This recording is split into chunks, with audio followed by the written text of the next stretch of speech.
What type of steps do you recommend for the concerned investor listening to this, right, who doesn't want to become collateral damage to the ongoing process of currency devaluation, and perhaps has some concerns about risk confiscation, whether through taxes or more brutal forces? Do you have any advice for those people? Well, I think that in life, if I look at people who were under extreme stress for extended periods of time, to be realistic was the better attitude towards the difficulties than to just say, oh, I hope it will get better. Do you understand? I think we need to realistically appraise the situation. And instead of saying it will get better, also consider that it may get much worse, as Mr. Faber thinks. And under the condition of much worse, you have to say to yourself, okay, all of us will endure a more challenging environment for our standard of living. So what precautions do I take? Do I do nothing? Or do I say, okay, it will get much worse. In this case, I better have another beer or another smoke or another joint? You understand? These are things, if you have money, instead of being stingy and saving everything, maybe you should start to enjoy a little bit your life, because it may get much worse. And forget about traveling anytime soon. You may be able to travel, but under very difficult conditions and so forth, and under a lot of headache that may make your trip unpleasant.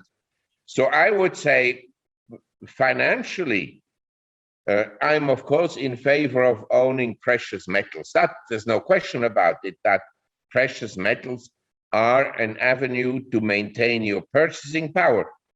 But it is not guaranteed that they will not be taken away from you. That is a risk. Also, your shareholdings could be taken away from you in different ways, as well as your cryptocurrencies and so forth. In the French Revolution, about which I'm writing at the present time, they didn't take your gold and silver away, but they declared that anyone who accepts gold and silver as payment will be put to the guillotine, will be sent to the guillotine. You couldn't use it on the free market. Yes. Under risk of death. Yeah. So the first advice I have for your viewers is once to get from Google's a picture of a guillotine, because it's not particularly pleasant to be taken to the guillotine. But in France, in the French Revolution, they actually took most of the original revolutionaries. The revolutionaries in France were not simple people. They were not uneducated people. They were aristocrat, highly intelligent people. They took them to the guillotine themselves. The problem in periods of extreme hardship, people turn against each other. That's why there were always informers and denouncers and so forth throughout, periods of hardship. But in general, your assessment is correct. And number two, I would say, the best is to diversify, because you understand what usually happens in financial stress is the imposition of foreign exchange controls. You are no longer allowed to invest outside the US. You can't get your money out. Japan and so forth. And I think it's very careless of anyone who has assets to only hold assets in one country. I think for me, it's incomprehensible, because the people that were the richest people in Russia and Eastern Europe, when the communists came, they lost everything, everything. And the last Tsar, who was actually a relatively innocent bystander, he was not an evil man. And his children, they were all slaughtered by the communists. But the diversity by geography has to take into account that if you hold assets, say you're an American, you hold assets in Asia, the custody shouldn't be in the US because the US government can then force to sell it. You understand? To liquidate it. But even if you hold it in another jurisdiction, if they put the knife on your head and say, look, or they put on the knife on your girlfriend or daughter's head, and they say to you, you either bring the assets back or we slaughter you. This happened to the most famous philosopher of the 20th century, Wittgenstein. The family had a huge fortune in gold parked in a Swiss bank. And because Wittgenstein, although he was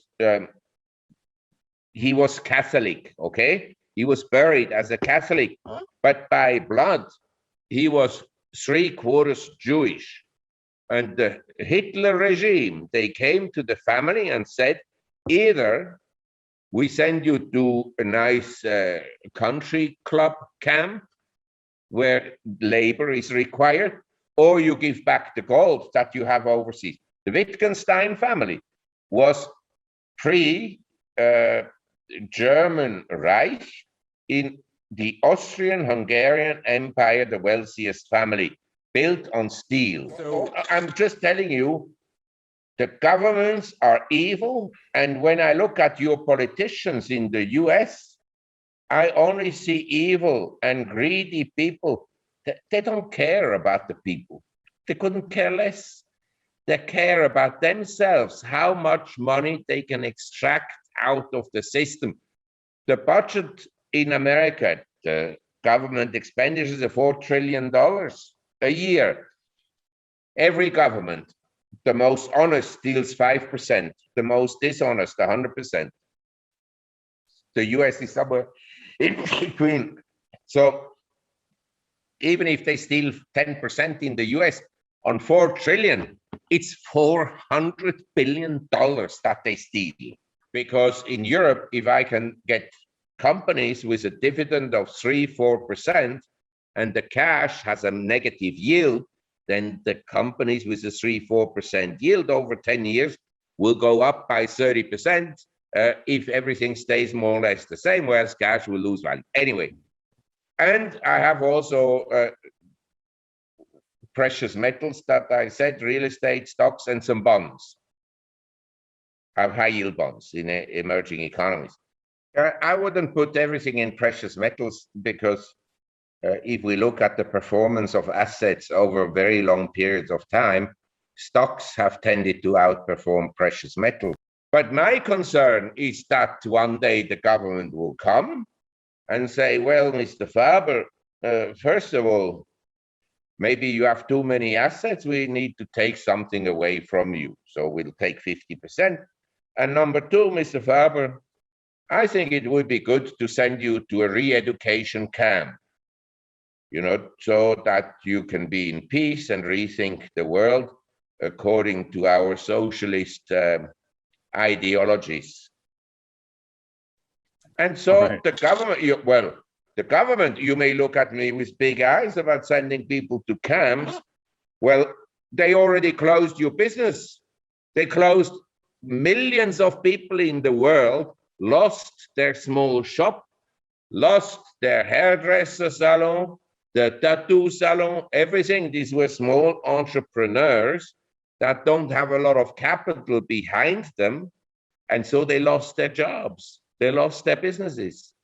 Small restaurants, coffee shops, everything. Never before in history has a government taken these type of draconian measures. And this in a system that claims, oh, we have democracy and therefore we have freedom. BS. The democracy was hijacked and has restricted people's freedom.